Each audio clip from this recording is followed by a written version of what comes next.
নফল ইবাদত এটাও কিন্তু আমাদেরকে অনেকখানি আগায় দেয়। নফল ইবাদতের মাধ্যমে মানুষ কিন্তু অনেকখানি অগ্রসর হয়।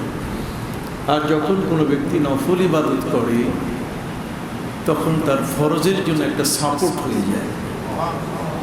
যেমন রমজান মাসের রোজাগুলো যদি কোনো কারণে ত্রুটিযুক্ত হয়, ত্রুটিপূর্ণ হয়, তাহলে ঈদুল ফিতরের সাদকাতুল ফিতর যদি আদায় করা হয় তাহলে এটার পরিপূরক রিকভারিটা হয়ে যায়। ত্রুটিগুলো আল্লাহ পাক রব্বুল আলামিন এই উসিলায় মার্জনা করে দেন। দেখুন, একটা ফরজ ইবাদত রমজানের রোজা, আর সেই রমজানের রোজাটিকে আল্লাহ পাক রব্বুল আলামিন রিকভারি করার ব্যবস্থা করেছেন। ত্রুটিগুলো মুক্ত করার জন্য, ত্রুটি মুক্ত করতে আল্লাহ তাআলা সুযোগ করে দিয়েছেন যে গরিবের মুখে একটু খাবার দাও, তোমার ফরজ রোজার ত্রুটিগুলো এগুলো আর থাকবে না। সুবহানাল্লাহ। তাহলে গরিবের মুখে খাবার এটাও কিন্তু একটা বড় ব্যাপার। রাস্তায় পথে এই ধরনের নিধন, এই ধরনের সর্বশান্ত মানুষগুলো, রিক্তহস্ত সর্বনাশা মানুষগুলো, যেগুলো কোনো কারণে তারা অসহায় হয়ে পড়েছে, কোনো কারণে তারা গরিব এবং দুঃখী মিসকিন হয়ে পড়েছে, এই গরিব দুঃখীদের মুখে যদি আপনি একটু খাবার দেন, এটা প্রবল বিশ্বাস যে আমরা একসাথে একজন গরিব মানুষকে তার 2 বেলার খাবার হাতে তুলে দেই না। অতিরিক্ত হলে আগের সময় 50 পয়সা, আর এখন তো ওরাও নেয় না 1 টাকা 2 টাকা, ওইটা কোনো দান হইল কিছুই পাওয়া যায় না। তো সেখানে আমরা 10 টাকা 20 টাকা দিয়েও তাদেরকে সহযোগিতা করি, কিন্তু এই 10-20 টাকাতে আসলে 1 বেলার খাবার তাদের হয় না। তবে 10-এর লাঠি 1-এর বোঝা, সবাই মিলে 10-10 করে দিলে 100 টাকা হলে তখন তারা কিছু খাবার কিনে খেতে পারে। সম্মানিত সুধী, ঠিক অনুরূপভাবে নফল ইবাদত আমাদের প্রিয় নবী সাল্লাল্লাহু আলাইহি ওয়াসাল্লাম বলেছেন, লা ইয়াজালু আবদি ইয়াতাকাররাবু ইলাইয়া ইল্লা বিন নওয়াফিল হাত্তা উহিব্বা। মানুষ যখন ফরজ ইবাদত করে তখন আল্লাহর পক্ষ থেকে তার উপরে যে ডিউটিটা, তার উপরে যে দায়িত্বটা সে পালন করে। ফরজ নামাজের পরে মসজিদে বসে থাকে, ফরজ নামাজের পরে সে নফল পড়ে। নবী করিম সাল্লাল্লাহু আলাইহি ওয়াসাল্লাম বলছেন, এই নফল ইবাদতগুলো করার কারণে যখন মানুষ ফরজ ইবাদত করে তখন সে আল্লাহর বান্দা হিসাবে দায়িত্ব পালন করে, সে বন্দেগী করে, বান্দা। আর যখন নফল ইবাদত করে তখন আর সে বান্দা থাকে না, তখন সে বন্ধুতে পরিণত হয়। তো এই বান্দা বন্ধুতে পরিণত হতে হলে তাকে কিছু বেশি অ্যাক্সেস, কিছু কাজ করতে হয়, কিছু অ্যাক্সেস কাজ তাকে দেখাতে হয়। এই জন্য নফল ইবাদতগুলো যখন আমরা করি, আমাদের দেশে এই কনসেপ্টটা সবচেয়ে বেশি, এটা আরবে নেই। এই কনসেপ্টটা পৃথিবীর অন্যত্র কোথাও নাই। এটা আমাদের মধ্যে, এই যে দক্ষিণ এশিয়ার সাবকন্টিনেন্টের যেটা আমরা যেটা করি, এটার কারণ হলো এই যে আমাদের দেশে সাহাবায়ে ইকরাম এসেছিলেন, সাহাবায়ে ইকরাম এসেছিলেন। আর সাহাবায়ে ইকরামের আসার আলামত এটা পাওয়া গেছে লালমনিরহাটে, সেখানে একটি জঙ্গলে প্রত্নতত্ত্ববিদ যারা, তারা সেখান থেকে একটা মসজিদের ধ্বংসাবশেষ তারা উদ্ধার করেছেন। আবার এই মসজিদের ধ্বংসাবশেষ যেটা উদ্ধার করেছেন তার গায়ে লেখা আছে সাহাবায়ে ইকরামের মসজিদ, এবং সেখানে শিলালিপিতে লেখা আছে যে এটি প্রতিষ্ঠিত হয়েছে সেই 69 হিজরি সনে। তাহলে 69 হিজরি সনে প্রতিষ্ঠিত হওয়ার কারণ এতে বোঝায় যে নবী করিম সাল্লাল্লাহু আলাইহি সাল্লামের হিজরতের পরে সাহাবায়ে ইকরামের একটা যুগ ছিল, এবং সেই যুগে তারা কিন্তু এসেছে। আর বিশেষ করে সেখানে 69 হিজরি একটা মসজিদের গায়ে লেখা, আমরা এতে অনুমান করছি যে বাংলাদেশে সাহাবায়ে ইকরামের আগমন হয়েছে। এবং নিঃসন্দেহে তারা চট্টগ্রাম হয়ে, সিলেট হয়ে চীনে তারা ব্যবসায়িক খাতিরে যাতায়াত করতেন। কারণ আমরা মনে করি যে যারা হুজুর, যারা মৌলবী, তারা মনে হয় এরা এই ভিক্ষুকের একটা জাতি, এরা মানুষের কাছে চাইয়ে চাইয়ে খায়। আসলে ভিক্ষা ইসলাম কখনো পছন্দ করে না। নবীর শিক্ষা, করো না ভিক্ষা, মেহনত করো সবে। তো কাজে নবীর শিক্ষাই হচ্ছে মেহনত করা, কষ্ট করে। কাসবুল হালালে ফারিদাতুন বাদাল ফারিদা।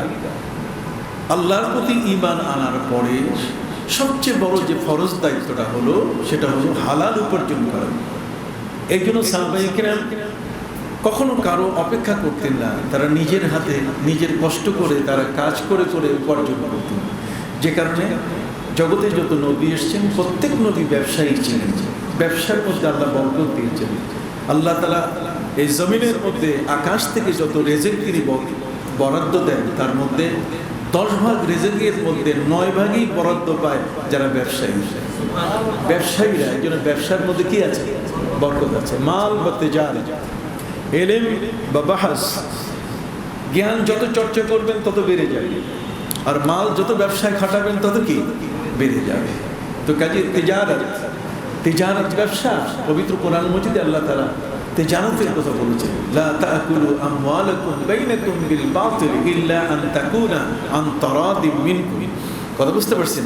তেজারত ব্যবসা, পরস্পরের সম্মতি, একজন ক্রেতা হবে আরেকজন বিক্রেতা হবে। এই নিয়মে বায়ুসেনা, এই নিয়মে আমাদের জগতের মধ্যে ব্যবসা বাণিজ্য চলছে। যা হোক, সাহাবায়ে কেরাম তারা বণিক হয়ে, ব্যবসায়ী হয়ে এই বাংলাদেশে, উপমহাদেশে তারা এসেছিলেন, কিন্তু পার্মানেন্ট স্থায়ী তারা হন নাই। এদেশের যে কনসেপ্টটা, যে নফলের যে কনসেপ্টটা, আমরা যে নফল নামাজ পড়ি, নফল বলতে গেলে আমি ছোট একটু ব্যাখ্যা করে দিই, যেহেতু আজকের দু একটি বিষয় নিয়ে কথা বলা দরকার। নফল বলতে গেলে আমরা বুঝে থাকি যে এই যে আপনার জোহরের নামাজের প্রথম 4 রাকাত সুন্নতে মুআক্কাদা, তারপরে 4 রাকাত ফরজ, 2 রাকাত সুন্নতে মুআক্কাদা, এরপরে গিয়ে আরো 2 রাকাত নামাজ যে অ্যাক্সেস পড়া হয়, আপনি না পড়লেও কোনো অসুবিধা নেই। আমি একটা বই লিখেছি, কতগুলো পরিভাষা আমরা জানি না। ফরজ, ওয়াজিব, মুস্তাহাব, সুন্নাত, নফল, মুবাহ, মুস্তাহসান, জায়েজ, এগুলোর পরিভাষা কিন্তু আমরা জানি না। আমরা অনেক কিছু জানি কিন্তু এই পরিভাষাগুলো জানি না। জায়েজ কখন বলতে হয়, মুবাহ কখন বলতে হয়, যে জিনিসটা মুবাহ, বা এই জিনিসটা হারাম, এই জিনিসটা হালাল, এই জিনিসটা ওয়াজিব, এই জিনিসটা ফরজ, এই জিনিসটা মুস্তাহাব, এই শব্দগুলো কখন আমরা ব্যবহার করি। এরপর আমি একটু বই লিখেছি, আপনাদের কাছে শিগগির সে বইটা চলে আসবে।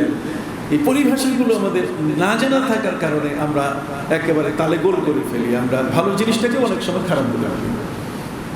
তো নফল হচ্ছে অ্যাক্সেস। ওয়ামিনাল লাইলি ফাতাহাজ্জাদ বিহি নাফিলাতান লাক আসা আন ইয়াবআসাকা রাব্বুকা মাকামান মাহমুদা। তাহাজ্জুদের নামাজটাকে অ্যাক্সেস বলা হয়েছে, এটা নাফিলা, নফল। নফল মানে অ্যাক্সেস, বাড়তি, যেটা আমার উপরে করা ফরজ নয়, যেটা না করলে আমার উপরে কোনো ভৎসনা নেই, তবে করলে লাভ আছে। করলে কি আছে? লাভ আছে। তো এই করলে লাভ আছে, এই করলে লাভ আছে, কি আছে?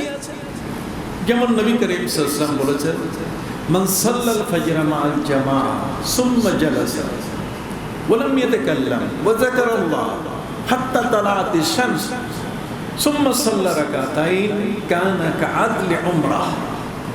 নবী করিম সাল্লাল্লাহু আলাইহি ওয়াসাল্লাম বলেছেন, যে মানুষটি ফজরের নামাজের ইমামের সালামের পরে মসজিদ থেকে বের হলো না, বরং সে বসে গেল, তার জায়নামাজেই সে বসে থাকলো, ওয়া লাম ইয়াতাকাল্লাম, কারোর সাথে সে কথা বললো না, ওয়া যাকারাল্লাহ, আর এই সময় সে মনোযোগী হলো আল্লাহর জিকিরে।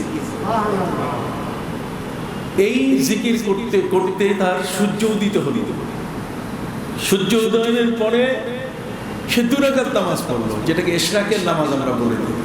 তাহলে হাদিস হচ্ছে, মান সাল্লাল ফাজরা মা'আল জামাআ সুম্মা জালাসা, বসে থাকলো, ওয়া লাম ইয়াতাকাল্লাম, কারোর সাথে কথাবার্তা বললো না, ওয়া যাকারাল্লাহ, আর সে জিকির চালিয়ে গেল, হাত্তা তালাআতিশ শামস, সূর্যের উদয়ন পর্যন্ত।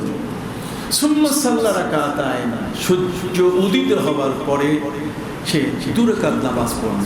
নবী করিম সাল্লাল্লাহু আলাইহি ওয়াসাল্লাম বলেন, কানা কাআদলি উমরা, তার আমল নামায় একটা উমরার সওয়াব লিখে দেওয়া।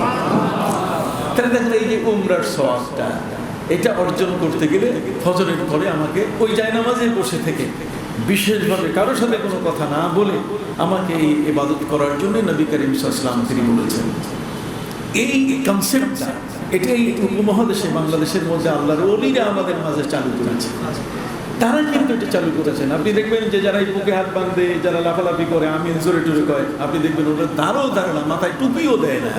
কথা বুঝতে পারছেন? আলেমদেরকে একেবারে তারা এই তুচ্ছতাচ্ছিল্য মনে করে। ওদেরকে বললে, আমি এখন নোয়াখালীতে গেলাম গত বছরে সম্ভব, তো যাওয়ার পরে একটা ছেলে আমাকে একটা হাদিস নিয়ে প্রশ্ন করলো। তাই বললাম, বাবা এই হাদিসটা তো এইরকম। তো বলছি এটা আমি মানি না। তো তুমি মানো না? কোথায় ছিলাম? আমি সৌদি আরবে ছিলাম এতদিন। বেশ ভালো কথা। তো আমি তাকে কাছে ডাকলাম, গাড়ির কাছে আমি চলে আসছি। যে ওই মুহূর্তে আমি ওই হাদিস থেকে যেটাই সে বলছে ওই হাদিসটাকেই আমি আরবিতে লিখলাম। লেখার পরে বললাম, পড়ো তো একটু বাবা। না, আমি তো আরবি পড়তে জানি না। তো আরবি ছিল, আরবি পড়তে জানে না, আর মশলা দিচ্ছে আমার সাথে টক্কর। এটা আমার কাছে এতই খারাপ লাগলো যে দুঃখজনক কতগুলো ব্যাপার। সম্মানিত সুধী, বিনয়ের সাথে আপনাদের কাছে বলতে চাই, ওরা আজকে কোনো পোশাককেও বলে না, এলবেস মাসে তা যে পোশাক তোমার মন চায় সেটাই পরে। এখন আমি যদি হিন্দুর ধুতি পরা শুরু করি, তাই কি আমার ইসলামের পোশাক হবে? হাত উঁচু করে বলেন তো, এটা কি আমার হবে? কখনো হবে না। ওই পোশাক আমার নয়। মান তাশাব্বাহা বিকওমিন ফাহুয়া মিনহুম। আমার নবী করিম সাল্লাল্লাহু আলাইহি ওয়াসাল্লাম একটা কংক্রিট বিষয় বলে দিয়েছেন যে তোমার জীবনের আচার আচরণ বেশভূষা যার সাথে হবে, কিয়ামতের ময়দানে তার পাশেই তোমাকে দাঁড় করাইয়া হাসর করা হবে, যাতে তুমি অস্বীকার করতে না পারো যে না আমি এমনটা ছিলাম না। এই জন্য আমরা বলি, খবরদার ওই বুড়িগঙ্গায় সেখানে কি বলে বিসর্জন দেওয়া হয় মূর্তি, এখানে যাবেন না। জন্মাষ্টমীতে ওখানে গঙ্গার মধ্যে ডুবায়, নিজের পানির ভিতরে ডুবিয়ে তারা তাদের অপরাধ মুক্তকে দেখতে যাবেন না। এগুলো হারামের সাক্ষী আপনি হলেন, হারামের সাক্ষী। আল্লাহর রেকর্ডে ধরা পড়েছে, এই ক্যামেরা থেকে আপনি মুছতে পারবেন না। এই ক্যামেরা থেকে মুছার মতন কোনো ক্ষমতা আপনার নাই, কোনো রিমুভার আপনার নাই যে আপনি সেখান থেকে ডিলিট করে দেবেন, সেখান থেকে আপনি রিমুভ করে সরিয়ে দিবেন, এই শক্তি আপনার নাই। এই জন্য সব জায়গায় যাওয়া যাবে না। সবখানে গিয়ে সাক্ষী হওয়া, আমি দাঁড়িয়ে থাকার অর্থ হলো ফেরেশতাদের কাছে তার ছবি চলে গেল। তার মানে আমাকে সব ভালো কাজের সাক্ষী হিসাবে ভালো কাজের ময়দানে আমাকে দাঁড়িয়ে যখন আমি থাকবো, তখন ইল্লা হাফাতহুমুল মালাইকা, ইল্লা হাফাতহুমুল মালাইকা ওয়া গাশিয়াতহুমুর রাহমা। ফেরেশতারা ঘিরে ফেলবে এবং ওয়া গাশিয়াতহুমুর রাহমা, এবং আল্লাহর রহমত তাকে বেষ্টন করে বলবে। সম্মানিত সুধী, কাজী হাদিসের মধ্যে দেখেন কত সুন্দর কথা। আমার নবী সাল্লাল্লাহু আলাইহি ওয়াসাল্লাম বলেছেন, মান সাল্লাল মাগরিবা, যে ব্যক্তি মাগরিবের নামাজ পড়লো, সুম্মা সাল্লা সিত্তা রাকাত, এরপরে মাগরিবের নামাজ পড়ার পরে 2 রাকাত করে 6 রাকাত আওয়াবিনের নামাজ পড়লো। কিসের নামাজ? আওয়াবিনের নামাজ। এখন ওরা বলছে যে আওয়াবিনের নামাজ মৌলবীরা বানাইছে, এটা হাদিসের মধ্যে আসছে। ওরা বলছে এটা মৌলবীরা বানাই ফেলছে। তার মানে বুখারী ছাড়া কোথাও যদি হাদিস থাকে, ওইটা হাদিসেই না, এটা সব মৌলবীদের বানানো। তাহলে ইমাম তিরমিজি কি মৌলবী? ইমাম ইবনে মাজাহ কি মৌলবী? কতক্ষণ না, 4 লক্ষ 4.5 লক্ষ। ইমাম আহমদ বিন হাম্বল রহমতুল্লাহ আলাইহি, তিনি 12.5 লক্ষ হাদিসের হাফেজ, ওনার কি মৌলবী? 3টে হাদিস সনদ সহকারে, সনদ মানে রিপোর্টেড বাই, কথা বলতে অমুকের কাছ থেকে অমুকের কাছ থেকে আমি শুনেছি, এটা বলতে পারবে না। আর যিনি 12 লক্ষ হাদিস শুরু থেকে শেষ পর্যন্ত কার থেকে কে শুনেছে, এর মাঝখানে কার শ্রবণ কার থেকে, সে মানুষটা কেমন, ইতিহাস যার জানা আছে, আর সে হয়ে গেল মৌলবী, আর তুমি হয়ে গেলে বিশাল মাওলানা। কথা বুঝতে পারছেন? এটাই হলো আমাদের দুঃখজনক ইতিহাস। এটা হলো সবচেয়ে বড় করুণ একটা ইতিহাস, যেটা বর্তমান চলছে। সম্মানিত সুধী, নবী করিম সাল্লাল্লাহু আলাইহি ওয়াসাল্লাম তিনি বলেছেন, যদি কেউ মাগরিবের পরে 2 রাকাত করে 6 রাকাত আওয়াবিনের নামাজ পড়ে, তাহলে 12 বছরের ইবাদতের সওয়াব তার আমলনামায় যোগ হবে। এখন ওরা আওয়াবিন খুঁজে পায় না, অথচ পবিত্র কোরআন মজিদে আল্লাহ কিভাবে বলছেন আমি একটু বলি, আপনি দেখেন তো কানে বাজে কিনা। পবিত্র কোরআন মজিদে আল্লাহ বলেন, ইন তাকুনু সালিহিন ফাইন্নাহু কানা লিল আওয়াবিন গফুরা। সুবহানাল্লাহ। আওয়াবিন। ফজরের নামাজ আমার বাপ আমার দাদা শিখায় নাই, এটা কোরআনের ঘোষণা। ওয়াল ফাজরি ওয়াল লায়ালিন আশর, ফজর নামটা কোরআনে আছে, এই জন্য আমি এটার নাম রাখছি কি ফজর। ফজর আমার বাপ আমার দাদা আমার গোষ্ঠীর কেউ রাখে নাই, পৃথিবীর কোনো ব্যক্তি এই সময়টার নাম ফজর দেয় নাই, ফজর দিয়েছেন কে? সুবহানাল্লাহ বলেন। আসরের নামাজ, আসরটা এটাও কে দিয়েছেন? ওয়াল আসর ইন্নাল ইনসানা লাফি খুসর। পবিত্র কোরআন মজিদে আল্লাহ রব্বুল আলামিন জহিরার কথা বলেছেন। তিনটা সময় মানুষ যেন মানুষের কাছে না আসে, তিনটা সময় যেন কোনো মানুষ যেন মানুষের পাশে না আসে। আল্লাহ বলছেন এই তিনটা সময় এটা যে রেস্টের সময়। আল্লাহ বান্দার রেস্ট বুঝেন, বান্দার আরাম বিশ্রাম তিনি বুঝেন। মালিক আমার আল্লাহ কত বড় দয়ালু, আপনি কখন বিশ্রাম নেবেন সেই বিশ্রামের টাইমটাও তিনি জানেন। আজকের পৃথিবীতে এটার মধ্যে কোনো বিপরীত বা বিরূপ কেউ কিছু বলতে পারেনি। আল্লাহ বলছেন ইনদা জাহিরা, জোহরের নামাজটা পড়ে যখন একজন ব্যক্তি খেয়ে একটু কাইলুলা দেয়, কি দেয় আপনি বলেন না কি? কাইলুলা। কাইলুলা বুঝেন? কাইলুলা মানে দুপুরের খাবার পরে একটু কি তো বলছে হুজুর আমরা যারা দোকান করি আমরা কাইলুলা করবো কেমনি, যারা ব্যাংকে চাকরি করি কাইলুলা করবো কেন? সবাইকে তো কাইলুলা করতে হবে। একটা হচ্ছে কাইলুলা, একটা হচ্ছে গাইলুলা, একটা হচ্ছে ফাইলুলা। কথা বলছেন তো? কাইলুলা, গাইলুলা, ফাইলুলা। তো কাইলুলা শব্দের অর্থ হচ্ছে এটা ওই দুপুরের খাবার পরে কিছুক্ষণ বিশ্রাম নেওয়া। যেমন আসলাসি মুজাররদা চেলো চার উসনে মজদার আমদা আইজি ওয়াকার ফালা ফালা ফালাতুন ফালানা বিফাতে قتل دوا رحمة ليانا بفتح فعل فعل فعلتون فعلانا بكسر فسق ذكر نجدة حرمانا بكسر فعل فعل فعلتون فعلانا بزم شغل بسرا قدرة غفرانا بزم مفعل مفعل فعل فعلو لتس منكبا مدخال طلب قيلو لتس قيلولا। দেখছেন এতক্ষণ একটা বিশাল ফার্সি, এটা হচ্ছে আরবি ভাষা বুঝার জন্য এই শব্দগুলো, এই ওজনটা, এটা মাপ, দাড়িপাল্লা। কথা বল না, এই দাড়িপাল্লাটা যদি না থাকে তাহলে আপনি আরবি শব্দ বলতেও পারবেন না, আরবি শব্দের সঠিক অর্থ আপনি বের করতে পারবেন না। তার মধ্যে একটা হচ্ছে কাইলুলা। কি এটা শুনলেন আমার কবিতা যেটা উচ্চারণ করলাম, তার মধ্যে কি কাইলুলা। এটা কত ছোটকালে মুখস্থ, এখন তো বয়স হয়ে গেছে বাবা, চাকরি থেকেও তো রিটায়ার করে ফেলেছি, কি বলেন ঠিক না? অবসরে তো অবসরে আসার পরে তার মানে ওই যে ছোট্টকালের পড়া পাথরে নকশা করা, ছোটকালের পড়া পাথরে নকশা করা, আর বুড়াকালের পড়া পানিতে অঙ্ক করা। পানিতে অঙ্ক করলে জীবনও মিলিতে পারবেন না। এই জন্য ভাইদের ক্ষেত্রে আরজ করতে চাই, কোরআন বলছে إن تكونوا صالحين فإنه كان للأوابين غفورا। আওয়াবিন মানে অগ্রসরমান ব্যক্তি, আওয়াবিন মানে আল্লাহর পথে ইবাদত দিয়ে আগানো ব্যক্তি, আওয়াবিন মানে যে ব্যক্তির ধ্যান ধারণা চিন্তা চেতনা, যার জীবনের শয়ন উঠন বসন কর্মের সকল ক্ষেত্রে আল্লাহ ছাড়া যার আর কোনো চিন্তা নাই। আল্লাহ রাব্বুল আলামিন তিনি বলেছেন তুমি যদি ভালো মানুষ হও, ইন তাকুনু সালিহিন, তাহলে মনে রাখবে ভালো মানুষ হতে গেলে তোমার ক্যাটাগরিটাকে তুমি চিহ্নিত করবে, তুমি যেন পজিশনে গ্রেডিংয়ে যেন আগায় থাকতে পারো। তোমার যেন পজিশনটা, অন্য মানুষ 100 বার আল্লাহর নাম নেয় আর তুমি যদি 1000 বার নাও তো নিশ্চয়ই তুমি তার তুলনায় আমার কি কাছে, বলেন না আমার কি। আওয়াব শব্দের অর্থ হচ্ছে আল্লাহর নিকটবর্তী। হযরতে আইয়ুব আলাইহিস সালামকে আল্লাহ তাআলা পবিত্র কোরআনে আওয়াব বলেছেন। কি বলছেন? আওয়াব। আওয়াব মানে আল্লাহর একেবারে নাগালের কাছে যে মানুষগুলো চলে গেছে, যার মুখে কয় আল্লাহ সাথে সাথে তার ফয়সালা দিয়ে দেন। এই লোকটার ফয়সালা পাওয়ার জন্য অপেক্ষা করতে হয় না। হাদিস শরীফের মধ্যে এসেছে নফল ইবাদত করতে করতে, ঘষা খেতে খেতে এমন অবস্থা যে গুনাহ বলতে গেলে তার জীবনে থাকে না। এই ভালো মানুষগুলো যখন আল্লাহর কাছে কোনো দাবি করে বসে, পবিত্র কোরআন মজিদে আল্লাহ বলেন,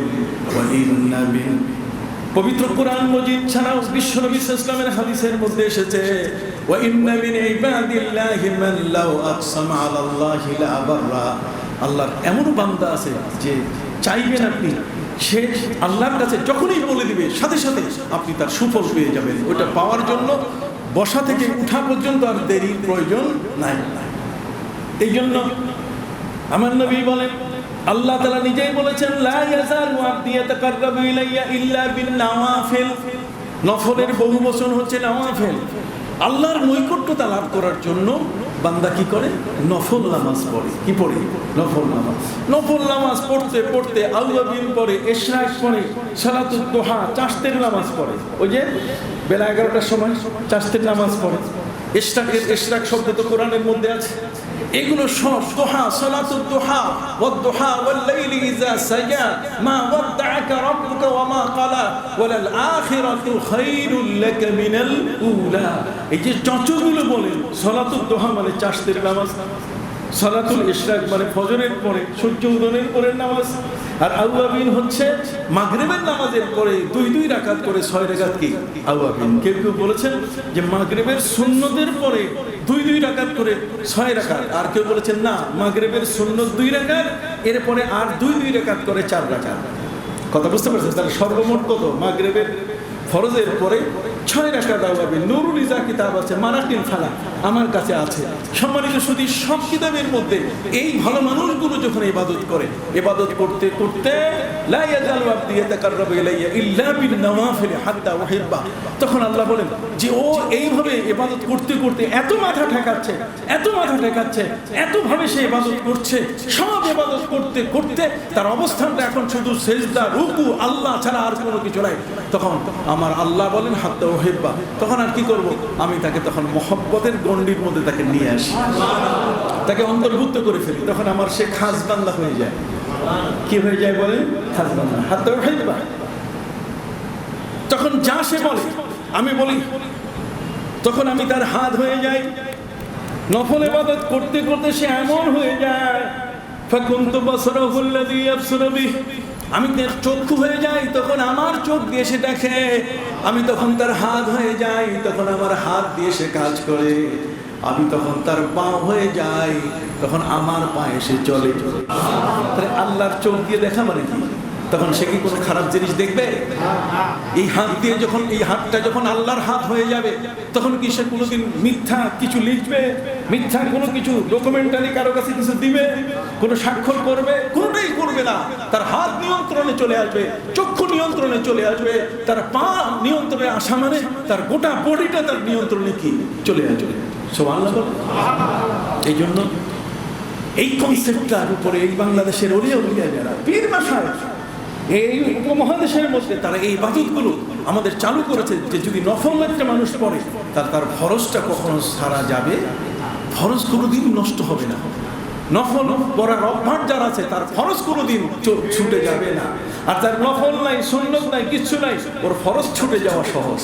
কি বলেন? ঠিক না? কিন্তু যে লোকটা নিয়মিতভাবে তার এই কর্মঘণ্টার মধ্যে, তার কর্ম নির্ঘণ্টের মধ্যে যখন সে এই ইবাদতগুলো যোগ করে, তখন কিন্তু সে আস্তে আস্তে সে ওলি হয়ে যায়, আল্লাহর বন্ধু হয়ে যায়। কথা বলুন, আল্লাহর কি হয়ে যায়? বন্ধু হয়ে যায়। প্রোগ্রেস, তার মানে এখান থেকে তার আস্তে আস্তে উন্নতি, ক্রম উন্নতি শুরু হয়ে যায়। আর ক্রম উন্নতি শুরু হইতে হইতে সে কি হয়ে যায়? ওলি হয়ে যায়, দরবেশ হয়ে যায়, আবদাল হয়ে যায়, আওতার হয়ে যায়, আখিয়ার হয়ে যায়। সে আস্তে আস্তে গাউসুল আজম, কুতুবে জামান, কুতুবে ইরশাদ, কথা বুঝতে পারছেন? কুতুবে ইরশাদ হয়ে যায়, কুতুবুল আকতাব হয়ে যায়, এবং এই আমলের কারণে সে গাউসুল আজমের একটা বিশাল স্তরে চলে যায়। তাহলে দেখেন, এগুলো কিন্তু এক একটা পজিশন। এগুলো কি? এক একটা পজিশন। প্রাইমারি স্কুলে যদি কেউ থাকে তাহলে সেখানে প্রধান শিক্ষক, কতক্ষণ না। আর যখন এটা ইন্টারমিডিয়েটে চলে আসে তাহলে অধ্যক্ষ হয়ে যায়, আর ইউনিভার্সিটিতে গেলে ভাইস চ্যান্সেলর হয়ে যায়। এরকম ইবাদত করতে করতে করতে করতে তার পজিশনটা এমন একটা জায়গায় চলে যায় যে তখন সে আল্লাহর কাছে ভাইস চ্যান্সেলর হয়ে যায়। কথা বল না, তখন তার কথা সরাসরি আল্লাহর কাছে বলার মতো একটা অবস্থা তৈরি হয়ে যায়। আমাদের প্রেসিডেন্ট চ্যান্সেলর, কতক্ষণ না, তিনি যেমন ভাইস চ্যান্সেলর ফোন করলে সাথে সাথে তার মোবাইল ওপেন হয়ে যায়। আর আমি যদি তাকে 1000বার ফোন করি, আমারটা তার মোবাইলেই ঢুকবে না। কি বলেন? ঠিক কিনা? কিন্তু ভাইস চ্যান্সেলর যিনি, তার মোবাইল, প্রেসিডেন্ট, তার মোবাইলের সাথে কি আছে? কানেকশন আছে। সুবহানাল্লাহ বলেন, সেটা কানেক্টেড। পুরা কালেক্টেড, বলার সাথে সাথে অন্তত পক্ষে প্রেসিডেন্ট, তিনি মহামান্য প্রেসিডেন্ট মনে করি যে ফোনটা আসলো অমুক ভাইস চ্যান্সেলার থেকে কি কোনো সমস্যা আছে কিনা, যেহেতু আমি তো চ্যান্সেলার, আমার তো দায়িত্ব আছে সেই প্রতিষ্ঠান সম্পর্কে। সম্মানিত সুধী, এই জন্য মানুষ ইবাদত করতে করতে করতে করতে, নফল পড়তে পড়তে পড়তে পড়তে ওই পর্যায়ে যখন চলে যায়, তখন আল্লাহর কাছে তার এমন একটা মর্যাদা সৃষ্টি হয়ে যায় যে আল্লাহ তাআলার কাছে যা সে বলেন তাই আল্লাহ সাথে সাথে ফয়সালা করে দেন। তো এই জন্য সম্মানিত সাথী, আমাদের এই উপমহাদেশের মধ্যে এই আমলগুলো আছে। সবে বরাত আছে, সবে কদর আছে, সবে মেরাজ আছে, সবে এই আমাদের ইয়ামে আশুরা আছে, ইয়ামে আরাফা এর রোজা আছে। এই সবগুলো আমরা এই কারণেই করি, যেগুলো করতে করতে আমাদের মধ্যে আল্লাহর সাথে একটা বন্ধুত্ব তৈরি হয়ে যায়। এই বন্ধুত্ব তৈরি করার জন্যই এই দেশের ওলিয়া উলিয়া যারা, তারা আমাদেরকে ফরজ নামাজে দাঁড় করাবার পাশাপাশি আগে পরে এগুলোকে আমাদের মধ্যে জারি করে দিয়েছেন এবং নির্ধারিত দিনে আমাদের জমানে যেন জিকির তৈরি হয় সে বিষয়টাও তারা ব্যবস্থা করছেন। একটু সুবহানাল্লাহ বলেন। তো কাজে আশুরা, এই রোজা, এই আশুরা রোজা নবী নিজে রেখেছে, সাহাবা ইকরামকে নির্দেশ দিয়েছেন। সাহাবা ইকরাম বলছেন, হুজুর এটা তো ইহুদিরা করে, আমরা তো করবো কেন? ইহুদি আর আমরা তো আলাদা আলাদা, আমাদের ধর্ম আর ইহুদির ধর্ম এক হয়ে গেলে তো শেষে আর পার্থক্য করা যাবে না। নবীজি বলছেন, ঠিকই বলেছ, লাইন বাকিতু ইলা কাদিমিন লা আসুম্মান্না তাসিআ, যদি আগামী বছর আমি বেঁচে থাকি, লা আসুম্মান্না তাসিআ, তাহলে 9ম তারিখ যোগ করে আমি এই 9ম এবং 10ম 2 দিন আমি রোজা পালন করবো। সুবহানাল্লাহ বলেন। এটা নবীজি সাহাবা ইকরামকে বলেন। হযরত আব্দুল্লাহ ইবনে আব্বাসের হাদিসের মধ্যে এসছে, সেখানে 10 এবং 11 এই জন্য এই দুটোকে সমন্বয় করতে গিয়ে আমি সেদিনও বলেছি যে 3 দিন রোজা রাখা আফজাল, 9, 10, 11 এটা আফজাল, আর মাফজুল হচ্ছে, তার মানে কোনো অসুবিধা নাই, এটা হচ্ছে 9, 10 অথবা 10, 11। আর এরপরে যদি কেউ একদিন আশুরার একটা দিন রোজা রাখে, নবী সাল্লাল্লাহু আলাইহি ওয়াসাল্লাম একদিনই রোজা রেখেছেন, পরের বছর তিনি বেঁচে ছিলেন না, কাজে এটা জায়েজ। এই আশুরার দিনে আল্লাহ তাআলা 10 জন নবীকে সম্মানিত করেছেন। হযরত বাবা আদম থেকে আমার নবী পর্যন্ত 10 জন নবীকে তিনি সম্মানিত করেছেন। এই জন্য এটার নাম হলো আশুরা। আশারা মানে 10। বাবা আদম আলাইহিস সালামের তওবা কবুল হয়েছে, হযরত নূহ নবীর প্লাবন থেকে মুক্তি লাভ হয়েছে, হযরত আইয়ুব আলাইহিস সালাম রোগ থেকে মুক্তি পেয়েছেন, সুলাইমান আলাইহিস সালাম রাষ্ট্র ফিরে পেয়েছেন, মুসা নবী ফিরআউনের হাত থেকে নীল নদ পাড়ি দিয়ে তিনি সেখানে তার জীবন রক্ষা হয়েছে, তার সাথীরা বেঁচেছেন। ঠিক অনুরূপভাবে হযরতে নবী ইব্রাহিম আলাইহিস সালামকে নমরুদের আগুন থেকে মুক্তির ব্যবস্থা করে দিয়েছেন। এই দিনে আল্লাহ রব্বুল আলামিন হযরতে ইদ্রিস আলাইহিস সালামকে জান্নাত পরিদর্শনের সুযোগ দিয়েছেন। যে সব নবী সবাই আল্লাহর কাছে যার যার আমল নিয়ে আছেন, কিন্তু ইদ্রিস নবীর একটা বিশাল আবেদন ছিল যে আল্লাহ তুমি যে জান্নাতটা একটু দিবা, ওইটা একটু দেখে আসতে মন চায়, একটু আমাকে একটু পরিদর্শন করো, আছে না ভিজিট করে। তো হযরত ইদ্রিস আলাইহিস সালাম আল্লাহর কাছে ভিজিটর হিসাবে তিনি বলছেন যে আমি একটু ভিজিট করতে চাই, তোমার জান্নাতটা কেমন আগে দেখলে পরে আমলটা আরো ভালো হবে। আল্লাহ বলছেন ঠিক আছে জান্নাত দেখবা, আমি তো এটা ফয়সালা করার পরে ওপেন করবো জান্নাত, কথা বল না। আর জান্নাতের ওপেনিংটা হবে সেটা আমাদের প্রিয় নবী হযরত মুহাম্মদুর রাসূলুল্লাহ সাল্লাল্লাহু আলাইহি সাল্লামের মাধ্যমে। তিনি সর্বপ্রথম জান্নাতের দরজা খুলবেন। তিনি হাদিসের মধ্যে বলছেন, আনা আউয়ালু মান ইউহাররিকু হালাকাল জান্নাহ, আমি সর্বপ্রথম জান্নাতের তালা নড়াবো, আমি খিড়কি, এটার মধ্যে যে সিটকেনটা দেওয়া থাকবে, তালা লাগানো থাকবে, আমি ওটা যখনই ঝাঁকি দিব তখন আল্লাহর হুকুমে সর্বপ্রথম দরজা কি খুলে যাবে। আনা আউয়ালু মান ইয়াদখুলুল জান্নাহ, নবীজি বলছেন সর্বপ্রথম আমি জান্নাতে প্রবেশ করব। তাহলে যে নবী সর্বপ্রথম আল্লাহর জান্নাতে কি প্রবেশ করবেন তিনি হলেন আমাদের নবী। বাকি এক্সেপশনাল কিছু ঘটনা তো ঘটে, এক্সেপশনাল কিছু ঘটনা কি ঘটে, এগুলো হয়ে যায়। যেমন কাবা ঘর, হজের সময় আমরা যাই, কাবা ঘরের ভিতরে আমাদের ঢোকার সুযোগ হয় না, কিন্তু যারা রাষ্ট্রপ্রধান, মুসলিম দেশের রাষ্ট্রপ্রধান যারা, তারা যখন যান, গেলে পরে রাষ্ট্রের পক্ষ থেকে সম্মান করা হয়, তাদেরকে কাবা ঘরের দুয়ার খুলে দিয়ে ভিতরে দেখার সুযোগ করে দেওয়া হয়। ঠিক এমনি করে মদিনা মুনাওয়ারায় রাষ্ট্রপ্রধান হলে পরে সেখানে তাকে নবীজির রওজার ভিতরে নিয়ে গিয়ে তাকে জিয়ারতের সুযোগ করে দেওয়া হয়। এগুলো স্পেশালিটি, এগুলো আর অন্য কারোর সাথে তুলনা করা যাবে না যে অমুকে ঢুকলো আমি ঢুকলাম না কেন, কাজে মানি না, খবরদার এগুলো চলবে না, এগুলো কথা বলা যাবে না। হযরতে প্রিয় নবী সাল্লাল্লাহু আলাইহি সাল্লাম তিনি সর্বপ্রথম জান্নাতের দুয়ার তিনি ওপেন করবেন। এটা আনুষ্ঠানিকতা। কিন্তু অনানুষ্ঠানিকভাবে আল্লাহ পাক রব্বুল আলামিন হযরত ইদ্রিস আলাইহিস সালামের একটা দোয়া কবুল করেছেন। ইদ্রিস আলাইহিস সালাম আল্লাহকে বলেছেন যে আল্লাহ, আমি একটু জান্নাতটা দেখতে চাই, কেমন বানাইছেন আপনি, কেমন সুখ হবে, শান্তিটা কেমন হবে, থাকতে কেমন মজা হবে, একটু দেখে আসি। আল্লাহ বলেন যাও, খুলে দিলাম, এই ফেরেশতা দরজা খুলে দাও, আমার ইদ্রিস আমার জান্নাত দেখে আসবে। পবিত্র কোরআন কোট করেছেন, পবিত্র কোরআন মজিদ আল্লাহ পাক রব্বুল আলামিন তিনি বলেন ওয়ারাফা'নাহু মাকানান আলিয়া। আল্লাহ বলেন আমি ইদ্রিসকে মাকানে আলী, সর্বোচ্চ জায়গা জান্নাত পরিদর্শনের সুযোগ করে দিয়েছি। তাহলে বান্দার সাথে আল্লাহর যত বেশি ঘনিষ্ঠতা আসবে ততই সুযোগ সুবিধা ভোগ করার জন্য আল্লাহ তাআলা সেই সুযোগগুলো সৃষ্টি করে দেবেন। সম্মানিত সুধী, এই দিনে, এই আশুরার দিনে আল্লাহ তাআলা হযরত নবী ঈসা আলাইহিস সালামকে আকাশে ওঠার ব্যবস্থা করেছেন। এই দিনে ওই শুলির থেকে মুক্ত করে আকাশে তিনি তুলে নিয়েছেন। ওরা তাকে মারতে পারে নাই। 33 বছর বয়স তখন ছিল, একটা টাটকা যুবক। এই যুবক অবস্থায় তার বয়সটা আল্লাহ তাআলা ধরে রেখেছেন, বয়সটা আর একটু বাড়তেছে না। এটা কোনো মতেই সামনে কি বাড়তেছে না, এটা এই পর্যন্তই আটকে আছে। এরপরে কিয়ামতের আগে আমার প্রিয় নবী সাল্লাল্লাহু আলাইহি ওয়াসাল্লামের উম্মত হয়ে জগতে যখন আসবেন তখন আবার সেটা রানিং পর্যায়ে চলে আসবে। ওই বয়সটা তখন কি হবে? এটা রানিং হবে, বয়সটা তখন চলমান হবে, ওই বয়সটা চালু হয়ে যাবে। কথা বুঝতে 45 বছর বয়স যখন হবে তখন তিনি বিবাহ শাদী করবেন। কথা বুঝতে পারছেন? এবং তিনি পৃথিবীতে এসে ক্রুশগুলো ভেঙে ফেলবেন, মানে মিথ্যাচার, যে তাকে ক্রুশে বিদ্ধ করে শুলি দেওয়া হয়েছে। এই যে বিভিন্ন স্কুলে সেন্ট জোসেফ স্কুল বা বিভিন্ন স্কুলের সামনে আমরা দেখি না যে ঝুলন্ত অবস্থায়। আমি আমেরিকায় বিভিন্ন গির্জার মধ্যে আমি ঢুকেছি, আমি সেখানে দেখেছি যে তাদের ওই যিশু খ্রিস্টকে তারা ওইভাবে একটা শুলিবিদ্ধ অবস্থায় এবং রক্তাক্ত অবস্থায় তার দেহটাকে তারা ঝুলিয়ে রাখে। হযরত ঈসা নবী সম্পর্কে আল্লাহ তাআলা পবিত্র কোরআনে বলেছেন ওয়াকাউলিহিম ইন্না কাতালনাল মাসিহা ঈসা ইবনে মারইয়াম রাসূলুল্লাহ ওয়া মা কাতালুহু ওয়া মা সালাবুহু ওয়ালাকিন শুববিহা লাহুম ওয়া ইন্নাল্লাযীনা ইখতালাফু ফী লাফি শাক্কিন মিনহু মা লাহুম বিহি মিন ইলমিন ইল্লা ইত্তাবা'a আয-যন ওয়া মা কাতালুহু ইয়াকিনা বাল রাফা'হু আল্লাহু ইলাইহি ওয়া কানা আল্লাহু আজিজান হাকীমা। এটা কোরআনের আয়াত।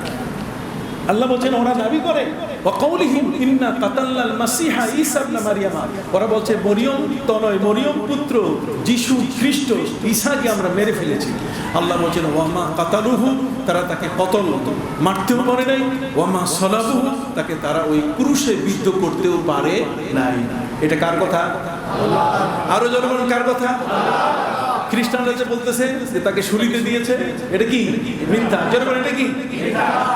আল্লাহ বলেন ওয়ামা কাতালুহু ওয়ামা সালাবুহু ওয়ালাকিন শুববিহা লাহুম, বরং তাদের মধ্যে সন্দেহ সৃষ্টি হয়ে আছে। এই সন্দেহের কারণে তারা ওই সন্দেহের জিনিসটাকে ঝুলাই রাখছে। আসলে সে কিন্তু আমার ঈসা নয়।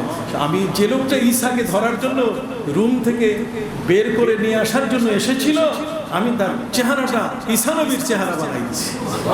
যে কারণে বের হয়ে আসার পরে লোকজনকে বলছে যে আমি তো ঈসাকে পাই না। তা বেটা ঈসাকে পাওনি, তুই তো ঈসা। ধরলে একটা টাঙ্গাইয়া দিছে শুলি। শুলি দেওয়ার পরে তখন খ্রিস্টানদের 3টা দল হয়েছে। কয়টা দল? 3টা।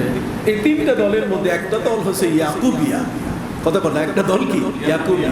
আরেকটা দল হচ্ছে নাস্তুরিয়া, একটা দল হচ্ছে নাসরানিয়া। এই 3টা দল। কথা বুঝতে পারছেন? 3 দলের মধ্যে ওই শুলিটাকে নিয়ে তাদের তর্ক শুরু হয়ে গেল। একদল বসে যে এটা ঈসা না। কেন? ঈসার হাত পাও আমরা দেখেছি, তার শনাক্তি, তার মানে তার পরিচয় আমাদের কাছে। শনাক্তি বুঝেন তো? তার পরিচয়টা আমাদের কাছে কি আছে? ওনার পা কেমন ছিল, আঙ্গুল কেমন ছিল। আমি খতিব সাহেব আপনাদের এখানে আসি, আমার হাত পা আঙ্গুল অনেকেরই দেখা আছে। কি বলেন ঠিক কিনা? কাজে দেখলে বুঝতে পারবে মানুষ যেটা খতিব সাহেবের হাত, এটা খতিব সাহেবের পা। আল্লাহ ওই সমস্ত অবস্থা থেকে মাফ করুন আমাদের সকল গুনাহ, আমিন। সম্মানিত সুধী, ওরা দেখে বলছে এই ঠ্যাং ঈসা নবীর ঠ্যাং না, এটা তার পাও না, মিথ্যা কথা, ঘটনা ঘটে গেছে আরেকটা। কথা কর না। আল্লাহ ওইটাই বলছে, ওয়ালাকিন শুজ্জাহা লাহুম, ওদের মধ্যে সন্দেহ সৃষ্টি হয়েছে, ঈসা নবীকে ট্রেস করতে পারছে না, চিহ্নিত করতে পারছে না, ওরা সিদ্ধান্তে পৌঁছতে পারছে না যে আসলে ঈসা এটা কিনা। কথা ধরে তো শরীর দিয়ে দিছে, পাইছে তালে তালে ওই এক ঝোঁকে দিয়ে দিছে শরীর। সম্মানিত শুধু হাত পা দিয়ে যখন টেস্ট করতে পারছে না, এইটার কারণে তারা তিন দলে কি হয়েছে, বিভক্ত। ওদের মধ্যে একদল বলছে ওটা মানি না, ওদের মধ্যে একদল বলছে যে কি করবো, চুপ থাকাটাই ভালো, আর একদল বলছে যে না, এটা তো ঈসা নবী ছাড়া আর কেউ না, হাত পাও যেটাই হোক না কেন, কিন্তু চেহারাটা তো ঈসা আছে। বর্তমান খ্রিস্টান যারা, কথা বুঝতে পারছেন সম্মানিত শুধু, এরা মুশরিক। এরা কি মুশরিক? এরা পূজা করে এরা ক্রিসমাস ডে, এটা যেমন গাছের পূজা করে, ঠিক ওরা হযরত ঈসাকে আল্লাহর আসনে বসিয়ে দিয়েছে, ওরা আল্লাহর সাথে শিরক করে। ওরা বলে যে এরা ঈসাকে আল্লাহ তাআলা তার নিজের আসনে বসাই দিছে, কাজে ওই আল্লাহর ধন রসুল লইয়া আল্লাহ গেছে গায়েব হইয়া, কেউ কেউ বাজে কথা কয় না সম্মানিত শুধু। ঠিক এই বিষয়টাই হযরত ঈসা নবী তিনি আল্লাহর আসনে বসেছেন। وقال الذين كفروا ان الله هو المسيح ابن مريم, কাফেররা বলে আল্লাহ তাদেরকে কাফের বলেছেন, যে ওরা দাবি করে খ্রিস্টানদের মধ্যে এই দলটা কাফের। আল্লাহ বলেছেন وقال الذين كفروا ان الله هو المسيح ابن مريم, ওরা বলছে যে মাসিহ যিশু খ্রিস্ট, এই মরিয়মের সন্তান, মরিয়মের ছেলে যিশু, সে হচ্ছে আল্লাহর আসনে, আল্লাহ অন্য কেউ না, জগতে আর কোনো আল্লাহ নাই, আল্লাহ বলতে উনি আল্লাহ। নাউজুবিল্লাহ। ইন্নাল্লাহ, নিশ্চয়ই আল্লাহ কে, হুয়াল মাসিহ ইবনে মারিয়াম, মরিয়মের পুত্র মাসিহ ঈসা, যিশু খ্রিস্টই আল্লাহ, আল্লাহ অন্য কেউ না। এইজন্য আমার নবী বলছেন যে হযরত ঈসা সহ পৃথিবীতে যত নবী এসেছেন, কোন নবী কিন্তু তার উম্মতকে ধর্ম প্রচারের দায়িত্ব দেয় নাই, কেউ উল্টাপাল্টা করে, আল্লাহর আসনে বসায় দেয়। আমার নবী বলেন আমার উম্মত কিয়ামত পর্যন্ত আমাকে আল্লাহর আসনে বসাবে না। সুবহানাল্লাহ। আমরা কখনো আমার নবীকে আল্লাহর আসনে বসাই না, উনি আল্লাহ নন, আমার নবী হচ্ছেন আল্লাহর বান্দা, আবদুহু ওয়া রাসূল, বলেন না আবদুহু ওয়া রাসূল, মানে বান্দা। যাই হোক সম্মানিত শরীর, আমি আগেই বলেছি এগুলো অনেক লম্বা লম্বা কথা, কোন জায়গা ধরবো আর কোন জায়গা ছাড়বো। মূল যে বিষয়টা সেটি হলো এই যে আল্লাহ সুবহানাহু ওয়া তাআলা ঈসা নবীকে এই তারিখের মধ্যে তিনি আকাশে তুলে নিয়েছেন, এই আশুরার দিবসে তিনি এখন আকাশে, এবং সেখানে আল্লাহ পাক রব্বুল আলামিন তাকে দ্বিতীয় আসমানে থাকার ব্যবস্থা করছেন। প্রথম আসমানে আদম আলাইহিস সালাম আছে, বাবা আছে প্রথমে, কাজে এখানে ফার্স্ট রিসিপশনে যিনি সর্বপ্রথম যার সাথে দেখা, আমার নবীজি মেরাজে যার সাথে দেখা হয়েছে, আদি পিতা হযরত আদম তাকে কোলে তুলে নিয়েছিলেন। সম্মানিত শুধু এরপর দ্বিতীয় আসমানে হযরত ঈসা আলাইহিস সালাম, হযরত ইয়াহইয়া আলাইহিস সালাম, দুইজনে মিলে একসাথে আসে। ঈসা আলাইহিস সালামের, ইয়াহইয়া নবীর তো বিয়ে হয় নাই, আল্লাহ তাআলা জান্নাতে তার বিয়ার ব্যবস্থা করবেন। আমরা যদি দাওয়াত পাই মাশাআল্লাহ তখন ওখানে দেখা হবে, কথা বুঝতে পারি, দাওয়াত ইনশাআল্লাহ পেয়ে যাব। পৃথিবীর মধ্যে কোনো শিশু যদি বিবাহ ছাড়া মারা যায়, কেউ যদি বিবাহ ছাড়া মারা যায়, আল্লাহ তাআলা জান্নাতের মধ্যে তাদের বিবাহের ব্যবস্থা করবেন। যেই মেয়েরা বিয়ে ছাড়া মরছে, বিয়ে ছাড়া মারা গেছে, যে ছেলেরা বিয়ে ছাড়া বা যে শিশুরা বিয়ে ছাড়া মারা গেছে, সেখানে দাওয়াতের ব্যবস্থা হবে। আল্লাহর কমিউনিটি সেন্টারটা কত চমৎকার হবে, কি বলেন ঠিক না? সেটা এত চমৎকার যে আল্লাহ পাক রব্বুল আলামিন আপ্যায়নের শেষ নাই। কি খাবেন ওখানে? সেই আপনার পোল্ট্রি মুরগি থাকবে না, কথা বুঝতে পারছে? এই পোল্ট্রি দিয়া যে মুরগি উল্টায় পড়ে, এই পোল্ট্রি মুরগি নাই, পোল্ট্রি নাই, বরং ওখানে হবে পাখির গোশত। সুবহানাল্লাহ। সেখানে থাকবেন কলার কাঁদি, কয় রকম কলা খাবেন, সাগর কলা, অমুক কলা, যেটাই আপনি খাইতে যাবেন, চিনি চাম্পা সহ সব সেখানে থাকবে। সুবহানাল্লাহ বলেন। পবিত্র কোরআনে আল্লাহ সে কথাগুলো বলছেন, একটু কোরআন পড়েন না, সূরা ওয়াকিয়া পড়লে আপনি অবাক হয়ে যাবেন যে আল্লাহ পাক রব্বুল আলামিন কি চমৎকার জান্নাতীদের খাবারের তিনি আয়োজন করেছেন। সুবহানাল্লাহ।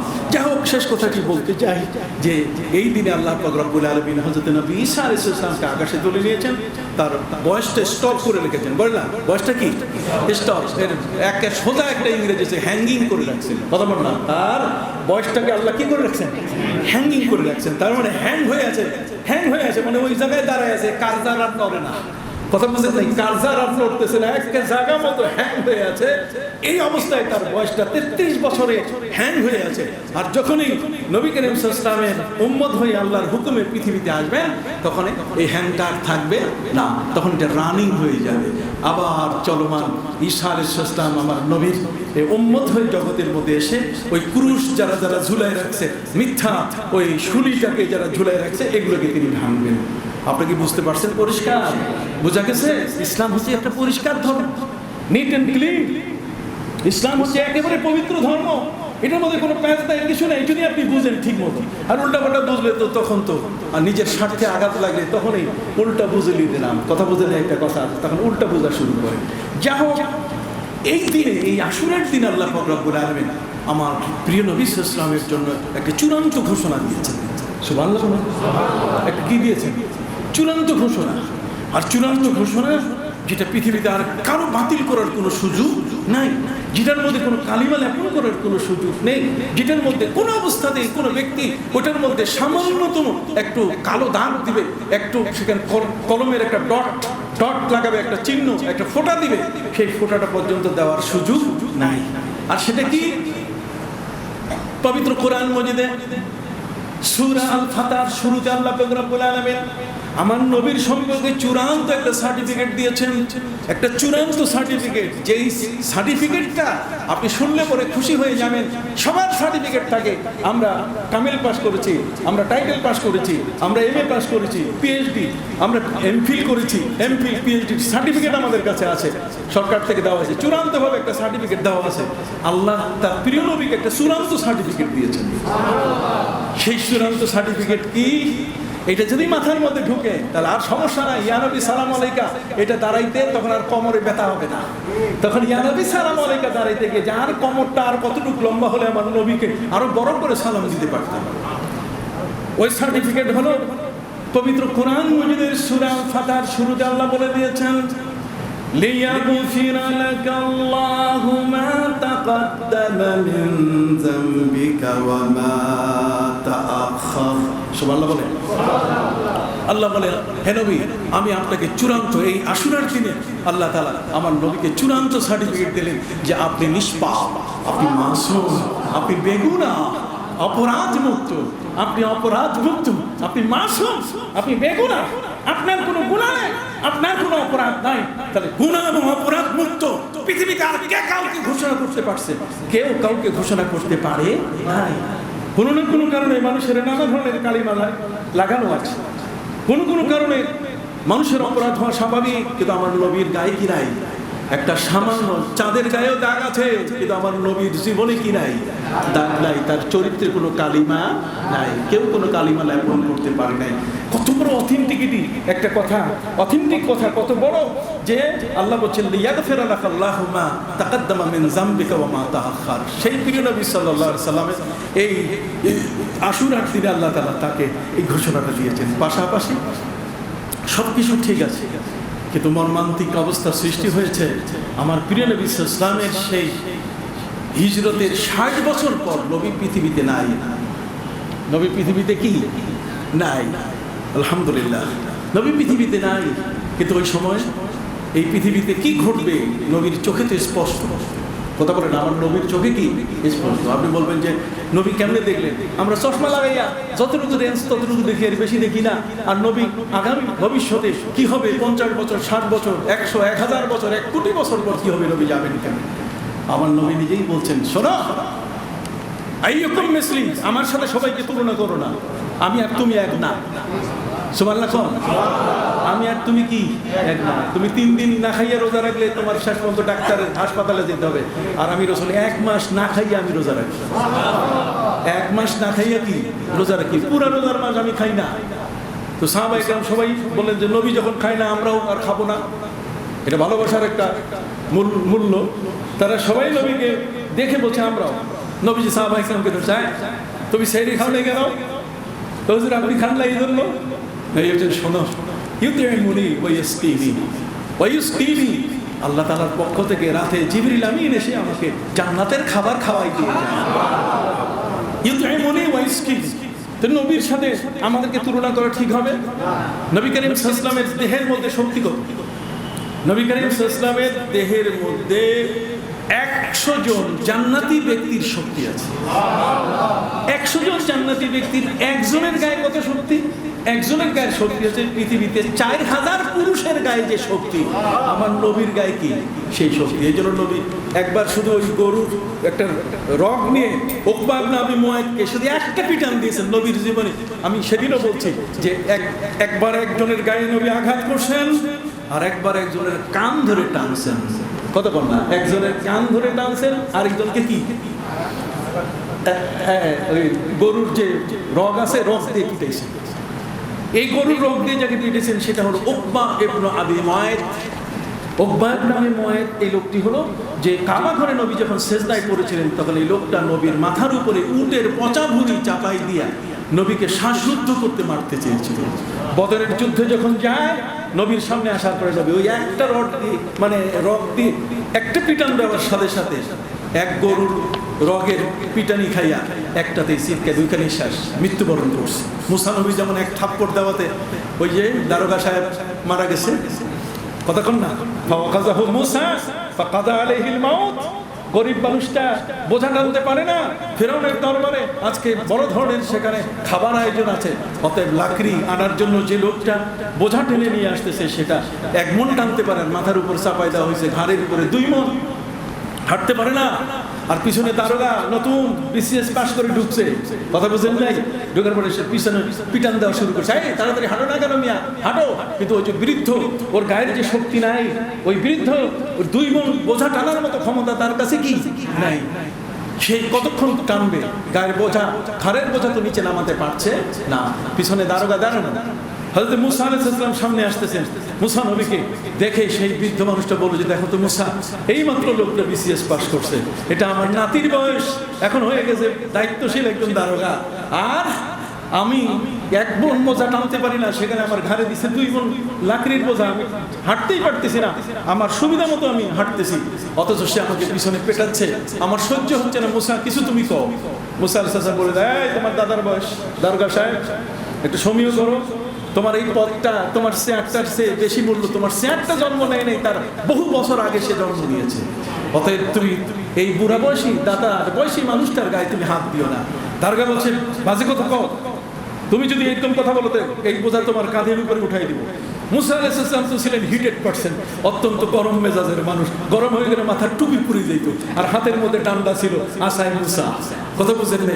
মুসা নবী দেখলেন এটারে তো লাঠি দিয়ে মারলে বদনাম হবে, এই জন্য মুসা নবী ওই মুহূর্তে ধরে একসাথে গালের মধ্যে লাগাই দিয়েছে, থাপ্পড় একটা ঠাক করে দিয়ে দিয়েছে থাপ্পড়। বাস কোরআন বলছে ফাওয়াকাযা মুসা, মুসা নবী থাপ্পড় খাইয়া দারোগা ওইখানে হার্ট স্ট্রোক, কথা বুঝেন নেই, হিট স্ট্রোক না, একটা হার্ট স্ট্রোক হয়ে গেছে পুরা, ওইখানেই শেষ, দারোগা শেষ হয়ে গেল। মুসা নবী বলে হায় হায় কি হয়ে গেল, দিছি তো হাত দিয়ে থাপ্পড়, লাঠিটা তো ব্যবহার করি নাই, লাঠিটা ব্যবহার করলে তো বহু কিছু কাণ্ড ঘটে যেত, কি বলেন ঠিক কিনা, দিছি কি তারপর। এইটাকেই কোরআন রেকর্ড করছে, সুবহানাল্লাহ। একজন নবী যে এই ধরনের একটা থাপ্পড় দিয়ে মানুষ মারতে পারে, নবীর হাতে ক্ষমতা অনেক বেশি, নবীর হাতে জান্নাতি ব্যক্তিদের শক্তি আছে, সুবহানাল্লাহ। কাজে খবরদার তেরিবিরি করলে যদি একটা লাগাই দেয় তাহলে 1000 বছরের ডিমের হাম্বল খাওয়া এসে যাবে, কথা বুঝেন নাই পুরা। হযরতে নবী মুসা আলাইহিস সালামের যেমন ঘটনা, আমার নবী সাল্লাল্লাহু আলাইহি ওয়াসাল্লাম ঠিক ওইভাবে আঘাত করার সাথে সাথে মারা গেছে। আরেকবার কান ধরে টানছেন, কার? ওই যে হযরত আনাস ইবনে মালিক রাদিয়াল্লাহু তিনি বলেন নবী রাতের বেলা নামাজ পড়তে উঠছে, আমিও ওযু করে নবীর সাথে নামাজে শরীক হইছি। তো নামাজ 2 জন যদি মুসল্লি আর ইমাম, মুক্তাদি আর ইমাম যদি 2 জন হয়, তার নিয়ম হচ্ছে মুক্তাদি দাঁড়াবে ইমামের কি ডান পাশে, হয় আমি বাম পাশে দাঁড়াইছি। নবীজি এটা নামাজের মধ্যে দেখেই আমার কান ধরে টাইনা ডান দিকে এনে দিয়েছে। তো জীবনে একবার নবী কান ধরছে একজনের, আর একজনের গায়ে কি গরুর রগ দিয়ে আঘাত করছে, সুবহানাল্লাহ বলেন। যাই হোক, সেই প্রিয় নবী সাল্লাল্লাহু আলাইহি ওয়াসাল্লাম তিনি আফসোস করেছেন। হযরতে আবু হুরায়রা রাদিয়াল্লাহু আনহু আল্লাহুম্মা ইন্নী আউযু বিকা মিন রাসিস সিদ্দিন ওয়া আউযু বিকা মিন ইমারাতিস সিবয়ান, আল্লাহ তুমি আমাকে 60 হিজরি দেখাইও না এবং তুমি আমাকে নাবালকের শাসন দেখাইও না। 60 হিজরি মানে ইমাম হুসাইনের কারবালার ময়দানে তার শাহাদাতের করুণ কাহিনী করতে হযরত আবু হুরায়রা রাদিয়াল্লাহু তাআলা 60 বছর আগে তিনি দেখে ফেলেছিলেন। সুবহানাল্লাহ। এবং তিনি বলছেন নাবালকের শাসন, আর নাবালকের শাসন যদি হয়, অযোগ্য মানুষের শাসন ক্ষমতায় যদি আসে, তাহলে কত বড় ক্ষমতা, কত বড় ক্ষতি হয়ে যায়। আর সেই ক্ষতিটা হলো খেলাফতের যে শান্তিটা সেটা চলে গেছে, পৃথিবীর মধ্যে নৈরাজ্যতার সৃষ্টি হয়েছে। এবং ইমাম হুসাইন রাদিয়াল্লাহুর মতো এত বড় একজন দামি জান্নাতি সর্দারকে মেরে ফেলেছে। আহলে বাইত যাদের গায়ে হাত দেওয়া ইসলাম জঘন্যতম অপরাধ বলেছে, ইন্নামা ইউরিদুল্লাহু লিইউযহিবা আনকুমুর রিজসা আহলাল বাইত ওয়া ইউতাহহিরাকুম তাতহীরা। যাদেরকে আহলে বাইতের অন্তর্ভুক্ত করে নবীজি সাল্লাল্লাহু আলাইহি ওয়াসাল্লাম বলেছেন, মাসালু আহলে বাইতি কামাসালি সাফিনাতিন নূহ মান রাকাবাহা নাজা ওয়া মান তাখাল্লাফা আনহা গারাকা। আমার এই পাক পাঞ্জেতন হাসান, হুসাইন, আলী, ফাতেমা, আমিন, এদের উদাহরণ হলো নূহ নবীর নৌকার মতো। অর্থাৎ নূহ নবীর নৌকায় যারা উঠেছে তারা যেমন প্লাবন থেকে বেঁচে গেছে, আমার এই পাক পাঞ্জেতন হাসান, হুসাইন, আলী, ফাতেমা আমাকে যে ভালোবাসবে সে বেঁচে যাবে। এই জন্য নবী বলছেন, তারাকতু ফিকুম আমরাইন আইন্নি তারিকুন ফিকুমুস সাকালাইন। দুইটা জিনিস তোমাদের কাছে বড় ভারী রেখে গেলাম, একটা হচ্ছে আল্লাহর কোরআন, এটা মেনে চলা তোমাদের জন্য কঠিন হবে, তবুও এটাকে ধরে রাখতে হবে। পরিবেশ পরিস্থিতি তোমার উল্টা বলবে, তারপর কোরআনকে ধরে রাখবে, কোরআনের আমলটা ধরে রাখবে। ইন্নি তারিকুন ফিকুমুস সাকালাইন আল কিতাব আল্লাহ ওয়া ইতরাতি। এবং আমার হাসান, হুসাইন, আমার আলী, আমাকে এবং আমার ফাতেমাকে মহব্বত, এটা যেন কোনো অংশে কমে না যায়।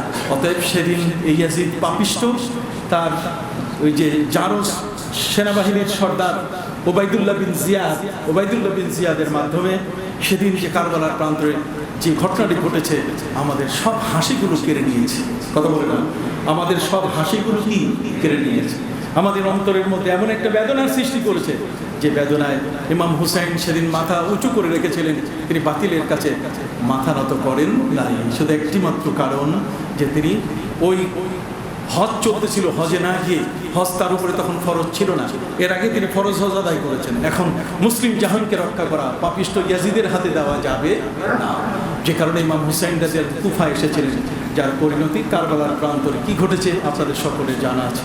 এই জন্য আমরা ইমাম হুসাইনের সেই আদর্শকে ধরে রাখবো। যারা বিষ বৃক্ষ ওই রাজতন্ত্রের প্রতিষ্ঠিত করেছে, আজকের সেই রাজতন্ত্রের বিষ বৃক্ষ সারা পৃথিবীতে কেমন হচ্ছে আমরা জানি না। কথা বুঝতে পারছেন? কাজেই সেক্ষেত্রে ইমাম হুসাইন রাদিয়াল্লাহু তিনি সত্যের পথে ছিলেন। আল্লাহ তাআলা যেন ওই সত্যের পথে থাকার তৌফিক দান করেন। একটি ছোট কবিতা বলে শেষ করছি, আর সেটা হলো, দীনে হস্তে হুসাইন বাদশাহ হস্তে হুসাইন, দীন হস্তে হুসাইন দীনে পানা হস্তে হুসাইন, হর কে বিনায়ে লা ইলাহা ইল্লাল্লাহ হস্তে হুসাইন। এখানে বলা হচ্ছে শাহ হস্তে হুসাইন, হুসাইনই বাদশাহ। পৃথিবীতে যদি মুসলিম জাহানের চিন্তা করা হয়, বাদশাহ হস্তে হুসাইন, তিনি বাদশাহ। তিনি বলছেন দিন হস্তে হুসাইন, ইসলামটাকে যদি চিন্তা করা যায়, তাহলে হযরত ইমাম হুসাইনকে নিয়েই চিন্তা করতে হবে, যে দিনটাকে তিনি প্রতিষ্ঠিত করেছেন। তিনি খোলাফায়ে রাশেদিনের শাসনকাল দেখেছেন, আমার নবীর ঘরে জন্ম নিয়েছেন, নবীর সাথে জীবনের 60 বছর উঠা বসা হয়েছে। কাজে ইমাম হুসাইন বুঝেন না, আর ইয়াজিদ ভালো বুঝে। কথা বলতে কিছু লোক, কিছু পাপিষ্ট, কিছু পথহারা, তারা আমাদেরকে ওই ইয়াজিদকে রাদিয়াল্লাহু তাআলা আনহু বলে আমাদেরকে বিভ্রান্ত করছে। আমি আশা করি আপনারা বিভ্রান্ত হবেন না। আল্লাহ আমাদেরকে মাফ করুন, সকল বলে আমিন। ভাই আল্লাহ, এই করোনা ভাইরাস থেকে আমাদেরকে মুক্তির ব্যবস্থা করে দেন আল্লাহ। খাস করে ইমাম হাসান, হুসাইন সহ সকল শহীদানের রূহের হাদিয়া বকশিশ করে দেন। 1971 বাংলাদেশের স্বাধীনতার জন্য যারা জীবন দিয়েছেন, তাদের রূহের হাদিয়া বকশিশ করে দেন। রব্বুল আলামিন, আপনার শাহী দরবারে ফরিয়াদ, নির্মমভাবে জালেমদের হাতে মজলুম হয়ে যারা শাহাদাত বরণ করেছেন, সকলের উপরের হাদিয়া বকশিশ করে দেন। বাপ মা, দাদা দাদি, নানা নানি, আত্মীয় স্বজন, আপনজন যারা কবরে, তাদের রূহের হাদিয়া বকশিশ করে দেন আল্লাহ। খাস করে মসজিদের জন্য যারা এভাবে দান করে যাচ্ছেন, কেউ নাম বলে নাম না বলে, আল্লাহ আপনি কবুল মঞ্জুর করে নেন। এই উসিলায় তাদের সকল বালা মুসিবত দূর করে দেন। করোনা ভাইরাস থেকে আল্লাহ মুক্তির ব্যবস্থা করে দেন। আক্রান্ত সবাইকে আপনি শিফা দান করুন। নোমান ভাই নামে একজন নিয়মিত মুসল্লি, তার এক আপনজন মারা গেছে, আল্লাহ তাকে জান্নাতি হিসেবে কবুল করুন। আরেকজন তার ছেড়ে বিদেশে যাবে, আল্লাহ সহজভাবে আপনি তাকে বিদেশে গন্তব্যে পৌঁছার তৌফিক দান করুন। সুবহান রাব্বিকা রাব্বিল ইজ্জাতি আম্মা ইয়াসিফুন ওয়া সালামুন আলাল মুরসালিন ওয়ালহামদুলিল্লাহি রাব্বিল আলামিন বিহুরমাতি লা ইলাহা ইল্লাল্লাহু মুহাম্মাদুর রাসূলুল্লাহ।